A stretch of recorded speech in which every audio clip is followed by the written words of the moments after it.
Welcome to the Great Detectives of Old Time Radio. From Boise, Idaho, this is your host, Adam Graham. If you have a comment, send it to me, box13@greatdetectives.net. Follow us on Twitter at Radio Detectives and become one of our friends on Facebook, facebook.com/Radio Detectives. Today's episode is brought to you in part by the financial support of our listeners. You can support the show on a one-time basis, support.greatdetectives.net, or you can become one of our regular Patreon supporters, patreon.greatdetectives.net. I want to thank William, who sent along a one-time donation through support.greatdetectives.net. Thank you so much for your support. Now, though, it's time for today's episode of Richard Diamond. The original air date, August the 30th, 1950, and this one is the Bigfoot Grafton case. Listen while the makers of Rexall drug products and 10,000 independent Rexall family druggists bring you Dick Powell as Richard Diamond, private detective.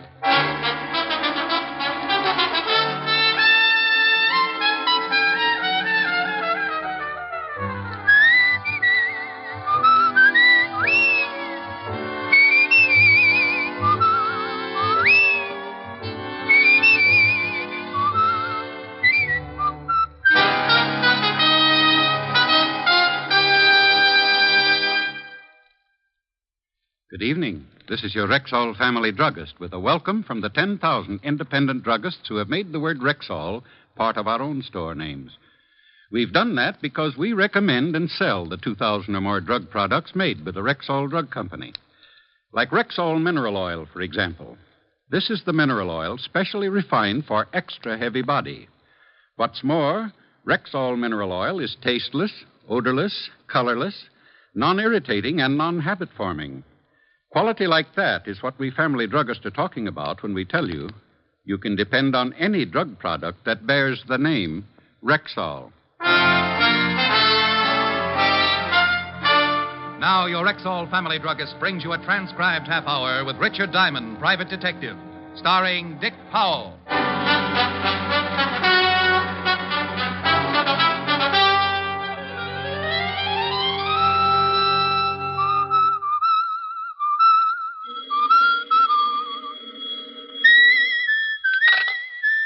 Just a moment.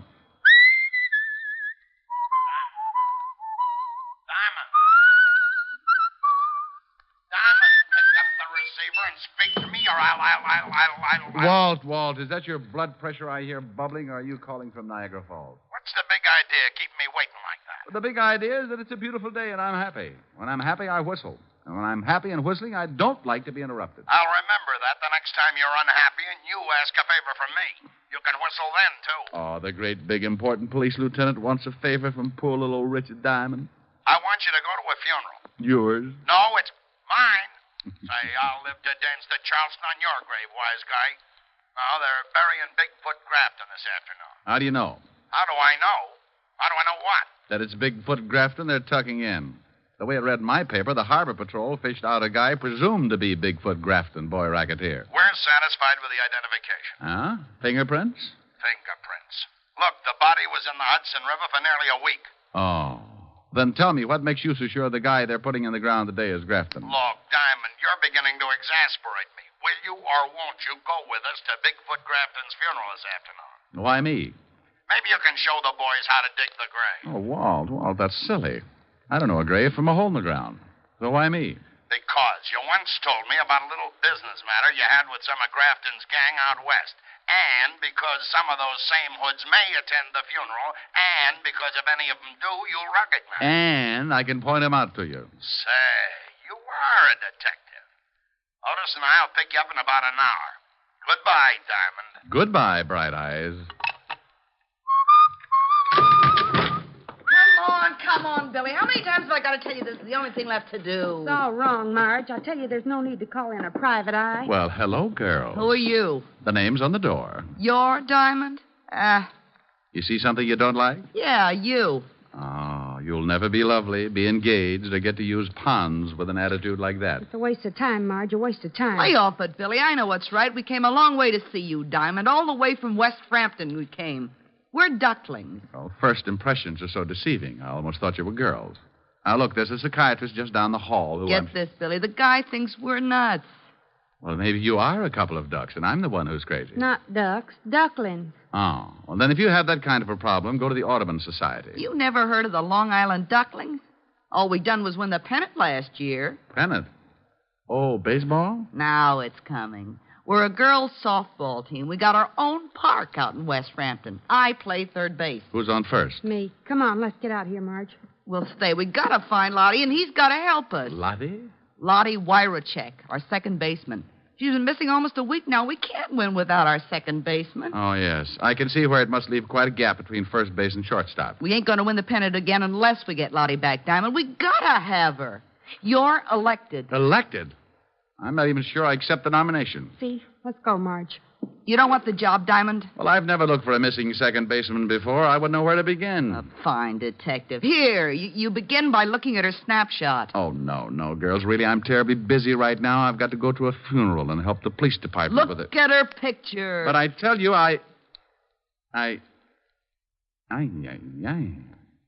Don't tell me this is... Lottie Wyrachek. You mean a girl who looks like this wastes her nights playing second base? Yeah. Wastes, he says. Diamond, stop drooling. You take the job? Well, I'm tempted. Yes, I'm very tempted. Now let's get some answers first. Ask Billy. She's a roommate. All right. Now think back, Billy, to a day or so before she disappeared. She seemed worried about anything, nervous, upset. No. Why, she even hit 2 home runs the very last night she played. She did, huh? Oh. I wonder if... Oh, no, that isn't possible. The Dodgers do a lot of things, but they wouldn't kidnap people. You say she's been with the team 2 years? Yeah. Diamond, what sort of questions are these? Please, Lefty. It's my turn at bat. Now, Billy, what did she do before she became a second baseman? Who knows? You'll find her for us? For you? Oh, no. For me. They gave me a pass for the game that night with the Amagansett Amazons, informed me how to get out to West Frampton the quickest way as the E-train flies, then exploded themselves out, leaving me with a snapshot of a second baseman who looked like Jane Russell, only more so. I wasn't able to dream too long because soon the door opened and I looked up to find the most beautiful gabardine suit I'd ever seen walking toward my desk on the frame of the ugliest hoodlum I'd ever seen. Hey, you Diamond? To some people. To others, I'm Mr. Diamond. Diamond. Mr. Diamond. The late Mr. Diamond. Yeah, that's the one I like the best. All right, parrot puss. Who's been eating your crackers? All right, comic. I'm just a boy with a message. Well, spill it. You had visitors, huh? Yeah? Yeah. A couple of overgrown tomatoes. A couple of tomatoes that look more like they belong to the Russian infantry than to the human race. Well, you're not very much to look at yourself, Ugly. Get on with the message. The message is lay off. Don't go looking for no missing girl. You don't wake up with no bullet holes where your eyes ought to be. Huh? That's the message. The whole message. No signature? You don't need no signature, friend. Goodbye, Mr. Diamond. Just a minute, Repulsive. Yeah? I want to tell you about the last side-of-the-mouth punk who brought me a message like this without a signature. Go on. Frighten me. Go on. Hey, just stand back there, Diamond. Don't come no closer. I'll let you... Don't reach into that pocket, punk. Oh, my arm. Now, let me get it for you. A Luger. And almost as ugly as you are. We won't be needing it for this game. My arm. Oh, there's your arm. Now, put it up with the other one, and I'll knock your head off. A few seconds later, when I picked myself up off the floor, I looked around for my spar mate, but he'd taken his arms and gone home, leaving me with an eye which for weeks to come would have me lying to people about walking into a door. Yeah, a door wearing gabardine.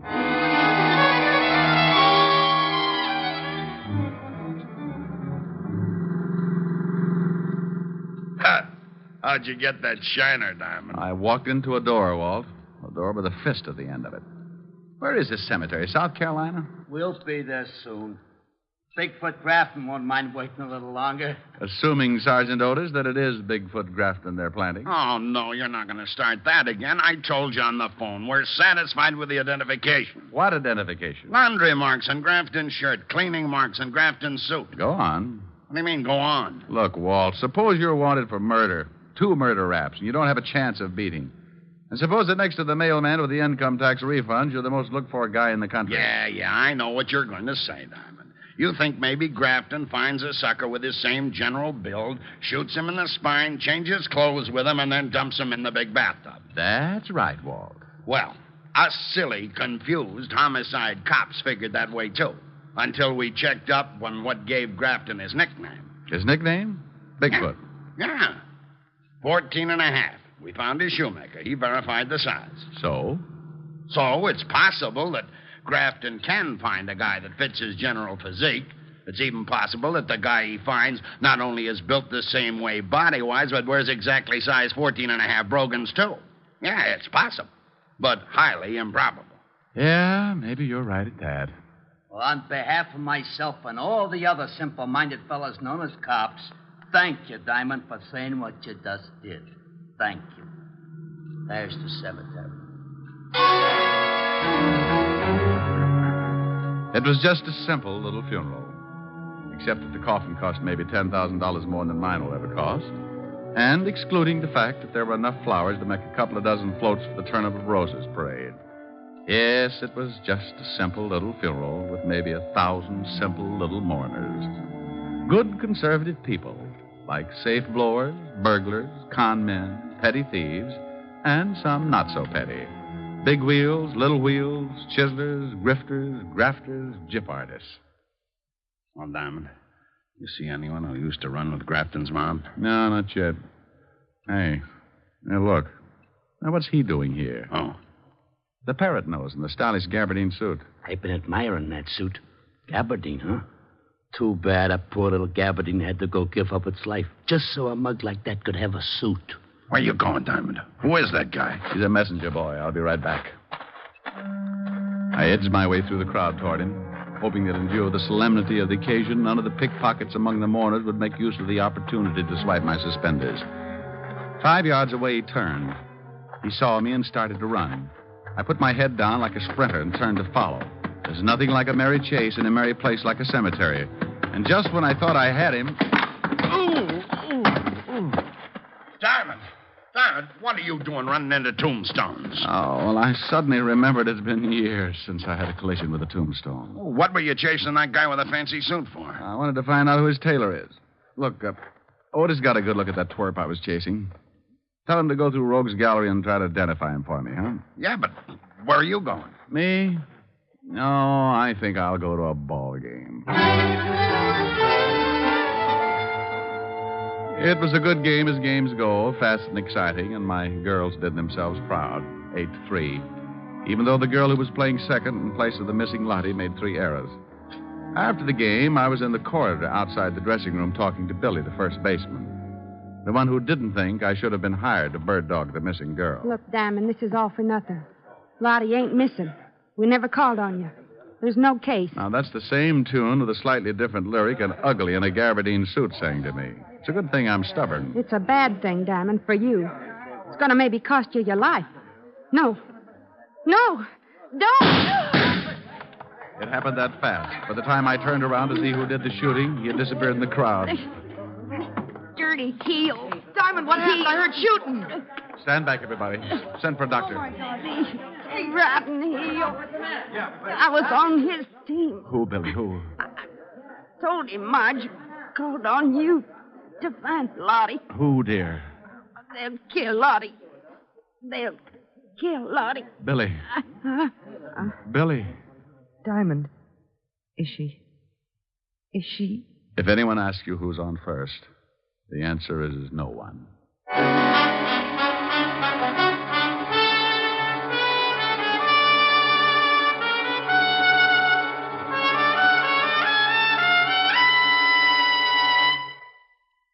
Before we continue with the adventures of Richard Diamond, private detective, here's your Rexall family druggist.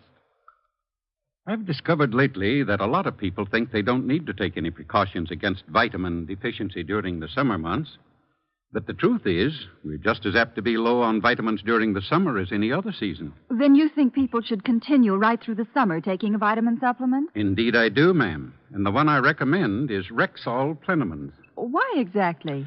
Well, just 2 Plenamine capsules a day give you more than your minimum daily requirement of every vitamin for which such requirements have been established, plus valuable liver concentrate and iron, plus other beneficial factors of the vitamin B complex. Say, with all that, they must be expensive. On the contrary, Plenamins cost you only pennies per day.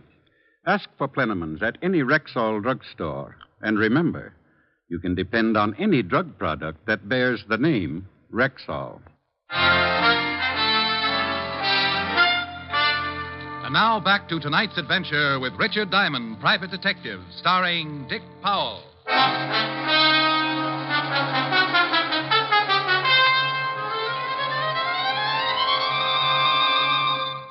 Diamond, this department isn't in operation so that you can find girls. I don't care how she looks in her baseball uniform. Oh, but this is business, Walt. I tell you, she's been kidnapped. Another girl on the team was just murdered. Another murder? Where? West Frampton. West who? Frampton, out on Long Island. City limits? No.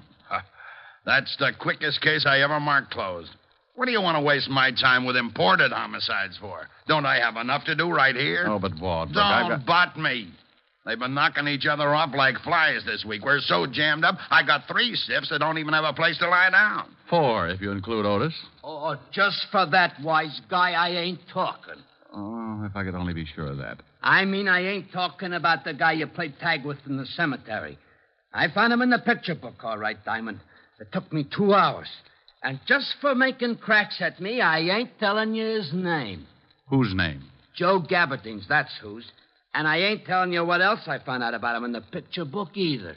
Why not? Because you think you're smarter than the whole police department put together. That's why not. Oh. And so if I go spill to you that this Joe Gabardine used to work as a gunsel for the late Bigfoot Grafton, you're going to right away say Bigfoot Grafton ain't dead after all, and that I'm a dope. Walt, you hear that? The guy that threatened me if I went looking for Lottie Wirachek, this Joe Gabardine, is one of Grafton's boys. Say, who told you? Was one of Grafton's boys. Grafton's dead. No, but maybe not. Maybe all these shenanigans are part of Grafton's plot to put some sucker in his coffin and stay undercover. Sure. Maybe Lottie Wirachek knew in some way or other that the guy they fished out of the river and buried today wasn't Grafton. Look, Walt, you got to... Diamond, tell me. That name you said, the one that sounds like something spelled backwards. Wirachek? That's funny. What's funny? That's the same name as this dame's in the file missing person sent over. Only this one's name is Lottie Wirachek. So's this one, you dope. You mean there's 2 dames with a name like that? Yeah, just like there are 2 heads on a sergeant named Otis Loveloon. Now, listen here. Who reported her missing? Just for being a fresh guy, I ain't going to tell you. You ain't going to tell him what? That it says here on the file card that this doctor reported her missing. Who said anything about a doctor? Huh? You sick, Otis? You need a doctor? I ain't sick. Besides, he ain't that kind of doctor. He's a dentist. Who's a dentist? This Dr. Alman. Dr. Percy Alman. 223 Park Avenue. So? What do you mean, so? What about him? What do you mean? What about him? Well, you brought him into the conversation. Dr. Percy Alman. You said 223 Park Avenue. What made you mention him if you don't have anything to say about him? He's the guy who reported this Lottie Whatchamacek missing, you dope. Gee, Diamond, are you dumb?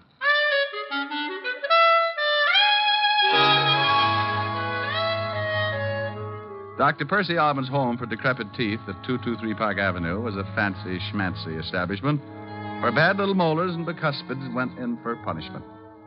I could tell even before I met Alman that he was the kind of drill artist who assured the customers there'd be no pain. No pain at all, and there usually wasn't. Until the customers got their bills. The office was a ground floor professional suite that opened directly on the street, and when I pushed open the door and went in, this kind of nice middle-aged guy greeted me with, Yes? I'm looking for Dr. Alman. I'm Dr. Alman, but it's after my office hours, young man, unless it's an emergency. Well, it's about Lottie. Lottie Wirachek. Lottie? You're from the police. You found her. Well, not yet, no. And I'm not from the police. Not... Who are you? My name is Diamond. I'm a private investigator. Oh. You gave me quite a turn for a moment. Well, I'm sorry. Doctor, I'd like you to tell me a few things. What sort of things? Lottie Wirachek. What's she to you? Oh, presently, just a friend. Formerly, the best dental assistant I ever had. An extremely nice girl. Yes, I saw her snapshot. A dental assistant, huh? Yeah, lovely, lovely girl. I hated to lose her. But this baseball thing had been burning in her for a long time. Look, Diamond, just how much do you know about all this? Well, I know that Lottie's missing. Maybe in trouble. Well, I do need help. Perhaps I'd better tell you everything. I'm game. But I think I should warn you. The information I'm going to give you is dangerous. It may mean your life.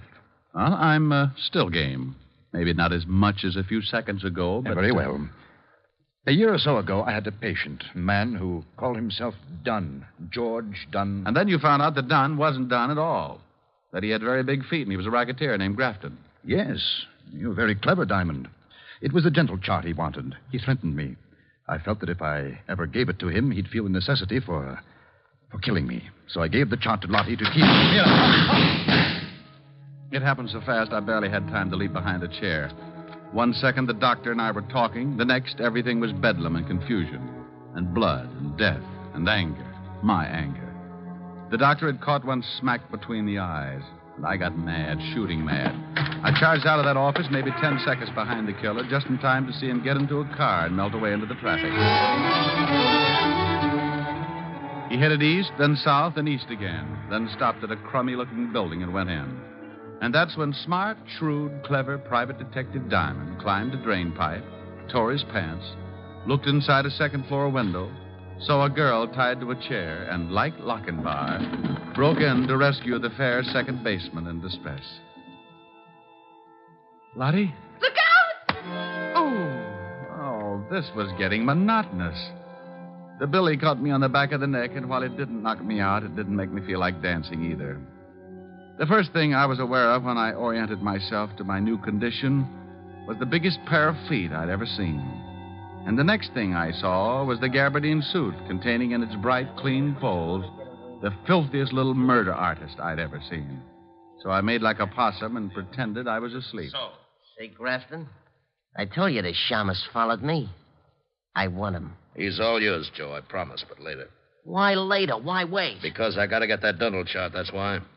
Now that you've rubbed off the dentist and that goofy Billy the ball player, that chart's the only thing in the world that can prove Bigfoot Grafton's still alive. So why does that have to hold up Diamond's execution? Because maybe he knows where the dental chart's hid. I'm giving up on the dame here. She'd have told us long ago if she knew. If Diamond knows, he'll talk. Even if he don't know, he'll talk. And scream, too. Later, Joe. Now put that pig sticker back in your pocket. I don't hear you, Grafton. This Diamond made me unhappy, and I don't like to wait. I said put that knife away, Joe. I still don't hear you. All right, Joe. I knew this was the only chance I'd get. They were too busy showing each other their fangs to give me their undivided attention. And so the possum stopped playing possum and made a stab at playing tiger. The act started with a well-aimed kick to what the fight reporters call the midsection. And the gabardine suit folded limply and sagged to the floor like it didn't even have a man inside it. And that's when Grafton pulled the gun, and that's when I made a grab for his knees. And you guessed it, there was a shot. And then there was a punch that made a mess out of a jawbone. And I'm happy to report that this time it wasn't mine. Oh, you're wonderful. What's your name? Well, honey, my name's Diamond. Diamond? Yes, dear, and believe me, a diamond is a girl's best friend.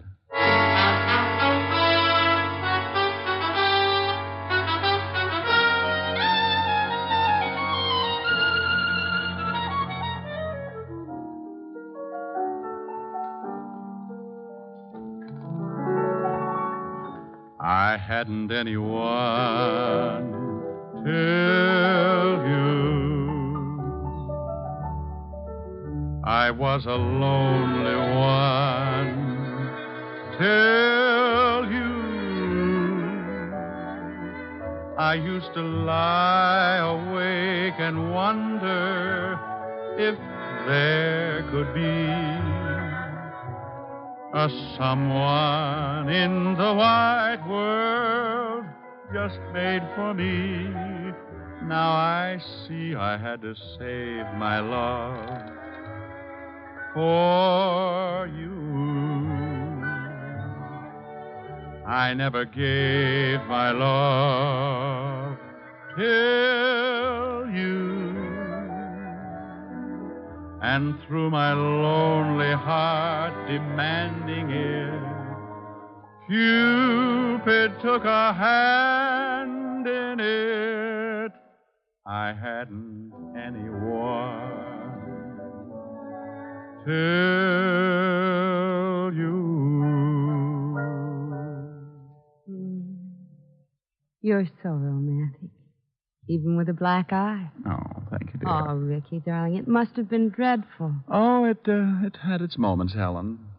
Yes, I saw that photograph. A second baseman. What's the matter with a second baseman? Well, Ricky, if she were any good, wouldn't she be a first baseman? Honey, I don't think you understand too much about baseball. Teach me. Oh, it takes years, baby. Years. Well?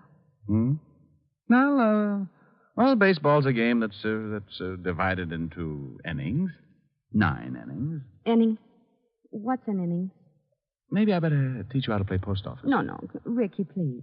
Well, let's see now. An inning is a sort of a division, a stanza, a frame. Yeah, that's right, a frame. A frame? An inning's a frame? Hey, you're digging it. No, I'm not, Ricky, not really. Maybe we'd better forget it. All right. An inning is a frame. That's right, dear. An inning is a frame. Ricky, was she nice? Lottie? Mm-hmm.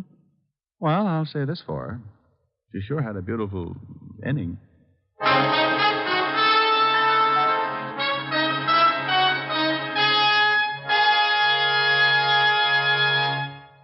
Again, here's your Rexall family druggist. Don't wait until you're already suffering from acid stomach and then wish you had Bismarex on hand. Buy a bottle tomorrow. This famous Rexall antacid often neutralizes excess acidity within 1 minute. More than that, Bismarex gives relief that's continuous and prolonged because its scientifically balanced ingredients work in sequence, easing gastric distress and leaving a soothing protective covering on irritated stomach membranes. Ask your Rexall druggist for Bismarex. He'll tell you you can depend on any drug product that bears the name Rexall.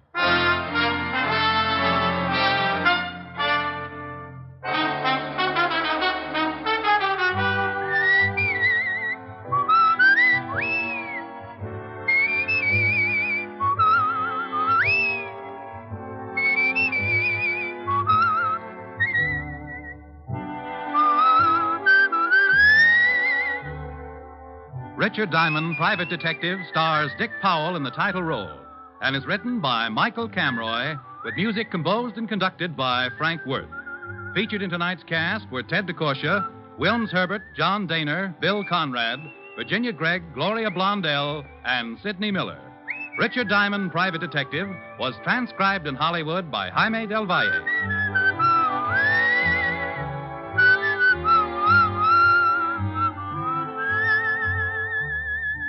This is Bill Foreman inviting you to be with us next Wednesday at this time when we will again bring you Dick Powell as Richard Diamond, Private Detective.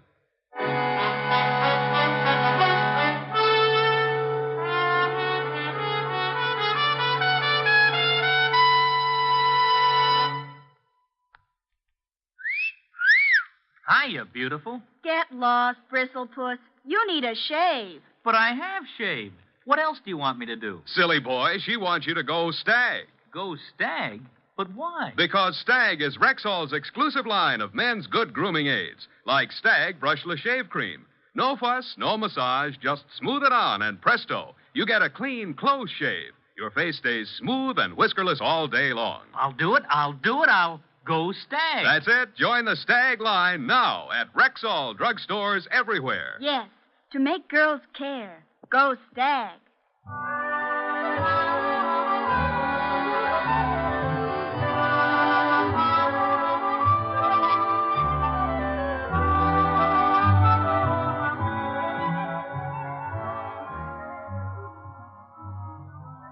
Three chimes mean good times on NBC. Dick Powell, who stars as Richard Diamond each week at this time, is a chime star, and there are many more of your favorite entertainers who are chime stars on NBC. Listen for the familiar NBC chimes. They're your invitation to fine radio entertainment. Whether it's action-packed adventure mystery, comedy, music, drama, or news, you'll find the very best on your favorite NBC station.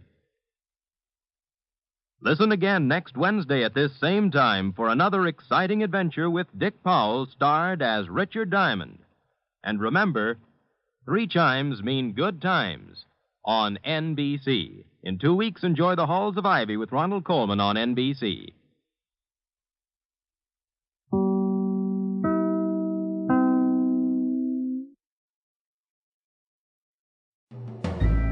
This is Andrea J. Graham, author of the Web Surfer series. Oh, and a Madam's Wife. You're listening to The Great Detectives of Old Time Radio.